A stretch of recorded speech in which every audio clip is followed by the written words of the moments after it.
Hay pecados que se cometen en un instante, pero cuyo peso se arrastra durante años. Hay decisiones equivocadas que ocurrieron en la juventud, en una etapa de soledad, en medio de una crisis matrimonial o en un momento de debilidad, y que después quedaron enterradas bajo capas de silencio. Nadie volvió a hablar de ellas, nadie preguntó, nadie pareció descubrirlas. Y sin embargo, la conciencia siguió recordándolas de vez en cuando. En la noche, durante una enfermedad, al escuchar una homilía, al contemplar una imagen sagrada o al pensar que la vida se acerca a su final. Muchas personas llevan una existencia exteriormente correcta. Trabajan, cuidan de su familia, asisten a misa, rezan y procuran hacer el bien.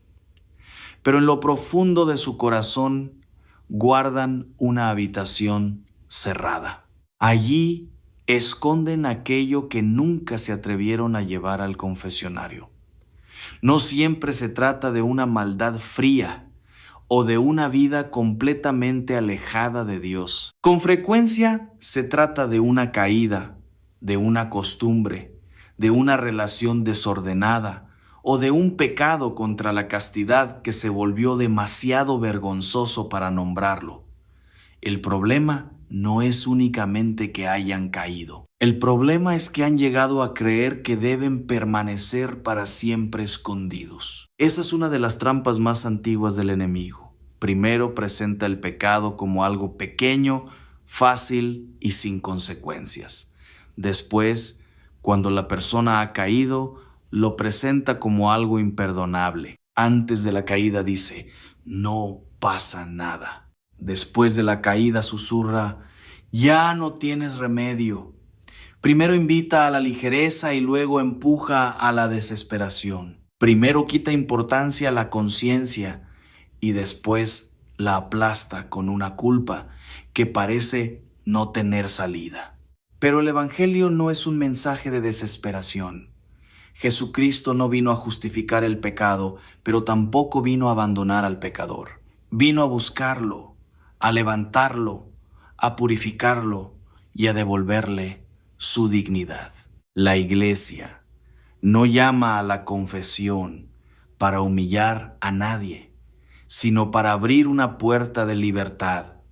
Dios no pide que el ser humano reconozca su miseria para despreciarlo, sino para poder sanarlo.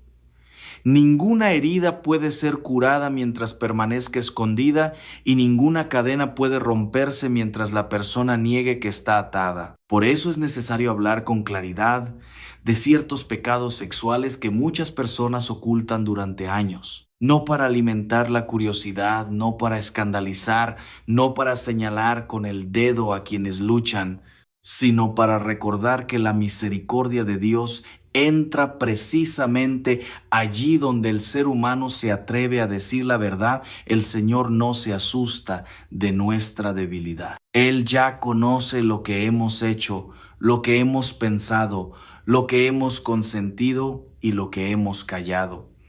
La confesión no informa a Dios de algo que ignoraba. La confesión permite que el pecador deje de huir y se coloque por fin delante del Padre. El primer pecado que muchas personas ocultan es el consumo voluntario de pornografía. Durante mucho tiempo se presentó este problema como si perteneciera únicamente a los adolescentes o a los jóvenes. Sin embargo, la realidad es mucho más amplia. También afecta a adultos, a personas casadas, a viudos, a ancianos y a quienes llevan muchos años participando en la vida de la iglesia. La facilidad de acceso mediante teléfonos y pantallas ha convertido la intimidad del hogar en un lugar de tentación constante. A veces todo comienza con la curiosidad. Otras veces aparece en medio de la soledad. Una persona pierde a su cónyuge, se siente vacía, no sabe cómo afrontar el silencio de la noche y busca una distracción. Otra atraviesa una crisis matrimonial y en lugar de hablar, pedir ayuda o reconstruir la intimidad, se refugia en imágenes. Otra lleva años con una costumbre que comenzó en la juventud y que nunca se atrevió a confesar con sinceridad.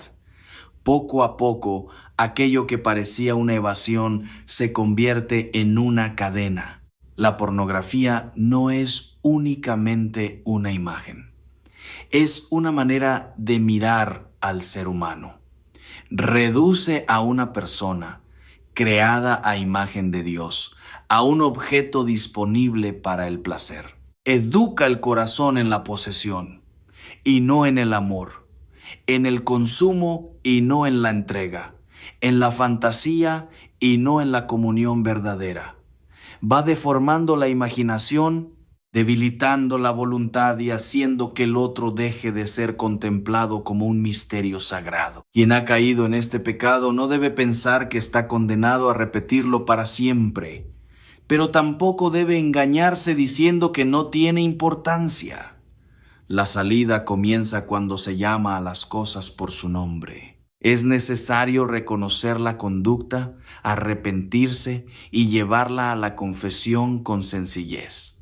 No hace falta describir detalles innecesarios. Basta decir con claridad qué ocurrió, con qué frecuencia aproximada y si se convirtió en una costumbre. El sacerdote no está allí para escandalizarse. Está allí para ofrecer, en nombre de Cristo, el perdón y la orientación necesaria.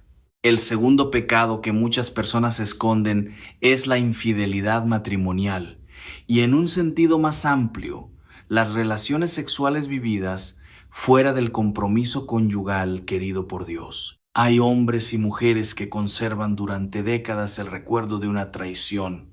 Tal vez ocurrió una sola vez. Tal vez fue una relación prolongada. Tal vez el cónyuge nunca lo supo. Tal vez la otra persona ya ha muerto. El paso de los años puede disminuir la intensidad del recuerdo, pero no convierte automáticamente el pecado en algo inexistente. El adulterio hiere porque rompe una promesa. No es únicamente un encuentro desordenado entre dos personas. Es una injusticia contra el cónyuge, contra la familia y contra la alianza asumida delante de Dios. En ocasiones, quien fue infiel continúa cumpliendo exteriormente con sus obligaciones y llega a convencerse de que el silencio protege a todos. Sin embargo, dentro de sí permanece una fractura que no ha sido entregada a la misericordia. El tercer pecado oculto se encuentra en el mundo interior. Los pensamientos y deseos sexuales deliberadamente consentidos. Aquí es necesario hablar con mucha precisión para no confundir a las conciencias. La aparición involuntaria de una imagen, de un recuerdo o de una tentación no es ya por sí sola un pecado. La mente humana recibe impulsos que no siempre controla. Una persona puede experimentar una tentación sin haberla buscado y rechazarla inmediatamente.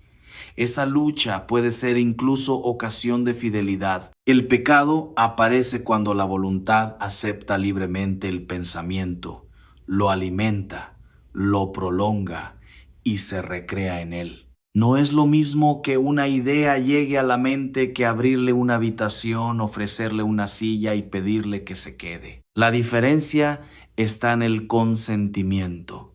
Dios conoce perfectamente esa diferencia. Él no acusa a sus hijos por lo que sufren involuntariamente. Mira la intención, la libertad, el conocimiento y la respuesta de la voluntad. Muchas personas se atormentan porque confunden tentación con consentimiento. Otras, en cambio, justifican pensamientos buscados y mantenidos durante largo tiempo diciendo que no hicieron nada físicamente. Ambas posturas necesitan corrección. La conciencia escrupulosa debe aprender a confiar en Dios y a no multiplicar culpas donde no hubo decisión libre. La conciencia relajada debe reconocer que el corazón también necesita conversión. Cuando llega una tentación, no siempre conviene dialogar con ella. A veces, lo más prudente es cambiar inmediatamente de actividad, levantarse, salir a caminar, llamar a alguien, rezar brevemente o realizar una tarea concreta. El pensamiento que se combate de frente durante demasiado tiempo puede terminar ocupando toda la atención. La pureza no consiste en vivir obsesionado con la impureza, sino en orientar el corazón hacia un amor más grande. El cuarto pecado que muchas personas callan es la impureza solitaria. Se trata de una lucha frecuente, rodeada de una vergüenza que puede comenzar desde la adolescencia y prolongarse durante décadas. Algunas personas nunca recibieron una educación cristiana equilibrada sobre el cuerpo y la sexualidad. Solo escucharon amenazas o silencios. Aprendieron a esconderse, pero no aprendieron a integrar sus afectos, sus impulsos y su necesidad de amor. La Iglesia enseña que este acto desordena la sexualidad porque la separa de la entrega recíproca y de la comunión conyugal. Sin embargo, al valorar la responsabilidad personal, deben considerarse también la fuerza de los hábitos, la inmadurez afectiva, la ansiedad, la soledad y otras circunstancias que pueden disminuir la libertad. Decir esto no significa afirmar que la conducta carece de importancia. Significa juzgar como Dios juzga, con verdad completa y con conocimiento del corazón. La liberación de un hábito no siempre ocurre en un día. A veces hay recaídas. El arrepentimiento sincero no se demuestra por no volver a caer nunca, sino por no hacer las paces con la caída. Quien lucha de verdad vuelve a levantarse, revisa qué lo llevó a caer, toma nuevas precauciones y regresa a Dios. Una recaída no debe convertirse en excusa para abandonar la oración o dejar de confesarse. Precisamente entonces es necesario rechazar la voz que dice, ya no vale la pena intentarlo. Dios no se cansa de perdonar. Quien suele cansarse es el ser humano de pedir perdón. Por eso el enemigo intenta transformar cada caída en una identidad. Eres impuro, eres hipócrita, eres indigno. Pero el Evangelio responde, eres un hijo herido que necesita volver a casa. El pecado describe una acción, no define la totalidad de una persona. La gracia puede reconstruir lo que parece destruido y educar lentamente el corazón para una libertad nueva. El quinto problema, relacionado con todos los anteriores, es haber realizado confesiones incompletas por haber ocultado deliberadamente un pecado grave. Algunas personas se acercaron al sacramento, mencionaron faltas menores y callaron aquello que realmente las atormentaba. Tuvieron miedo de ser reconocidas, de escandalizar al sacerdote o de escuchar una respuesta dura. Salieron del confesionario aparentemente tranquilas, pero sabiendo que no habían abierto del todo el corazón. Es necesario distinguir entre olvidar un pecado y ocultarlo intencionadamente. Quien lo olvida sinceramente no engaña a Dios. Cuando lo recuerde, podrá mencionarlo en la siguiente confesión. Pero quien decide callarlo, sabiendo que debe confesarlo, no permite que el sacramento sea recibido con la sinceridad requerida. La solución no es caer en el pánico, sino hacer una confesión completa y explicar con sencillez lo sucedido. Algunos creyentes cargan durante años con la idea de que ya no pueden reparar una confesión mal hecha. No es verdad. Mientras haya vida, existe un camino de regreso. Basta acercarse a un sacerdote y decir, Padre, hace tiempo oculté deliberadamente un pecado grave y necesito poner en orden mi conciencia. Esa frase puede abrir una puerta cerrada durante décadas. El centro de todo este camino no es el miedo al castigo, sino el encuentro con la misericordia. Es verdad que el pecado tiene consecuencias y que la libertad humana puede rechazar a Dios. Sería una falsa caridad ocultarlo. Pero también sería una deformación del Evangelio presentar a Dios como un juez ansioso por condenar. El padre espera al hijo pródigo antes de que el hijo pueda pronunciar todo su discurso. Cristo mira a Pedro después de su negación, no para destruirlo, sino para conducirlo al arrepentimiento. Jesús no aprueba el adulterio, pero protege a la mujer humillada y le abre la posibilidad de una vida nueva. La misericordia no convierte el mal en bien, lo vence. No dice que el pecado carece de importancia. Dice que el pecado no tendrá la última palabra si el corazón se abre. La cruz demuestra al mismo tiempo la gravedad del pecado y la inmensidad del amor de Dios. Si el pecado fuera insignificante, no habría sido necesaria una entrega tan grande. Si el pecador fuera despreciable, Cristo no habría dado su vida por él. Por eso una predicación penitencial auténtica no debe dejar al oyente temblando delante de una puerta cerrada.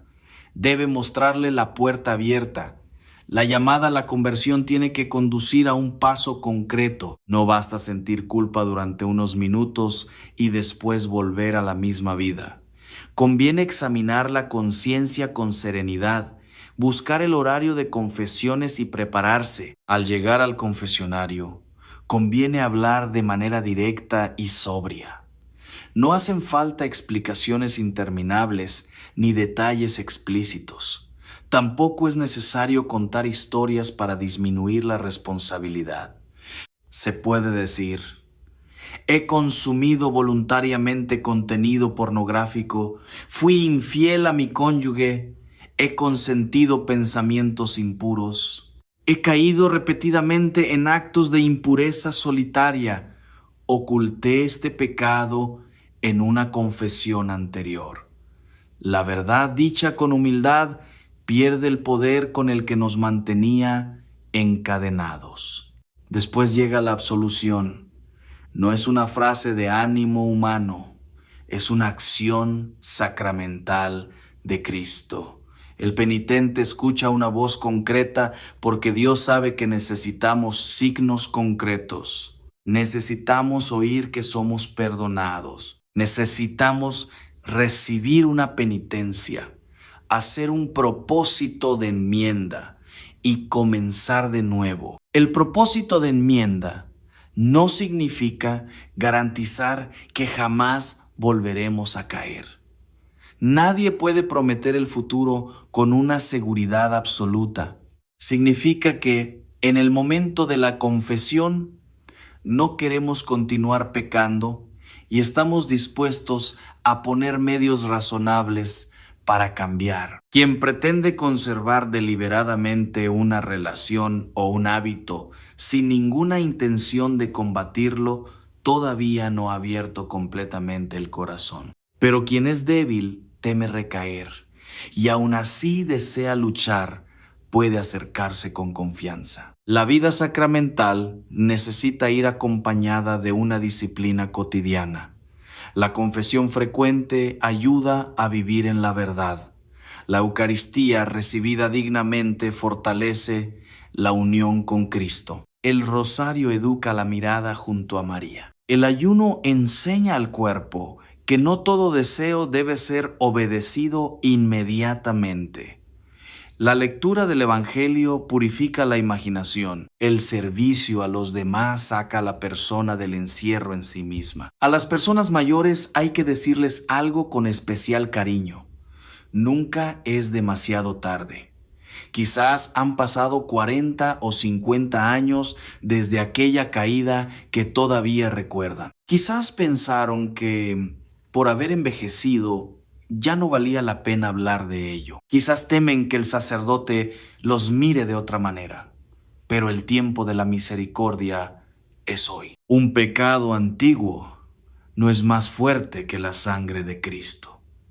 Una confesión tardía puede ser el comienzo de la paz más profunda de toda una vida. No hay necesidad de esperar una enfermedad grave.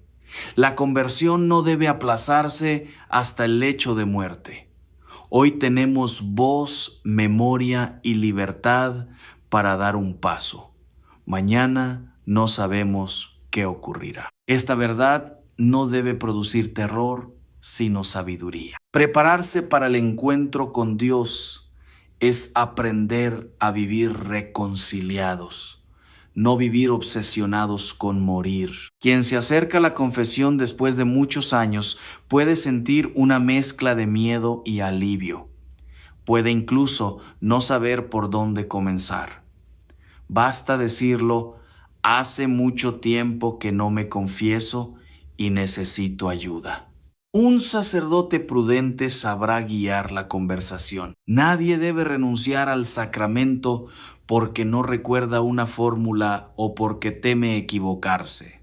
La Iglesia es madre y acompaña a sus hijos precisamente cuando regresan heridos. Tal vez alguien que escuche estas palabras piensa que su pecado es diferente, más oscuro o más vergonzoso que los demás.